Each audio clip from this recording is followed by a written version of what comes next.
The Roman statesman and philosopher Marcus Tullius Cicero was born on January 3rd in 106 BCE. Originally from Arpinum, a town southeast of Rome, he was raised in a wealthy equestrian family. Though not of noble birth, his sharp intellect and rhetorical skill propelled him into the heart of Roman politics and philosophy. He studied law and philosophy in Greece and quickly gained a reputation as one of Rome's greatest orators. His legal victories and eloquent speeches earned him the consulship in 63 BCE, during which he famously thwarted the Catiline conspiracy, a plot to overthrow the Republic. This act secured his legacy as a defender of Rome's institutions, but also made him powerful enemies, including populist factions that sought to dismantle the Senate's authority.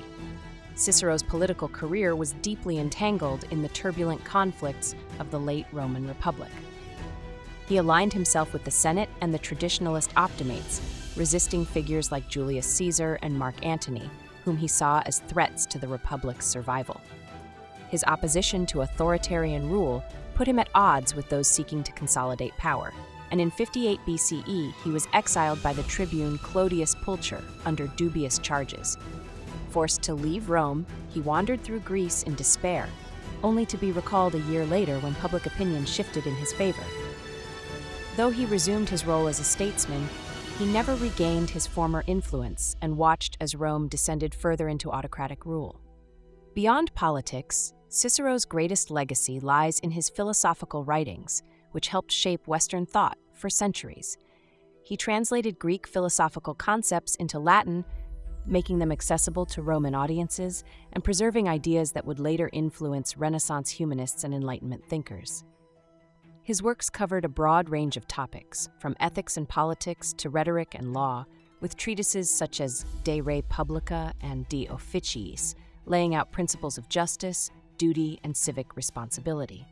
He was a staunch advocate of Stoic and academic skeptic philosophies, emphasizing moral virtue as the foundation of a well-functioning society. His writings on oratory, particularly De Oratore, became essential reading for students of rhetoric and law, ensuring his influence endured long after the fall of Rome. Cicero's defiance of tyranny ultimately cost him his life. Following Caesar's assassination in 44 BCE, he became one of Mark Antony's fiercest critics, delivering a series of speeches known as the Philippics, in which he condemned Antony's ambition. When the Second Triumvirate was formed, Antony ensured Cicero was placed on the proscription list, marking him for execution. In 43 BCE, he was captured and killed by Antony's men, his severed hands and head displayed in the Forum as a warning to others. Despite his tragic end, Cicero's ideas on republican government, personal virtue, and the rule of law left an enduring mark on political philosophy. His belief in the power of reason and rhetoric as the pillars of civilization continues to resonate through the ages, securing his place as one of Rome's greatest intellectuals.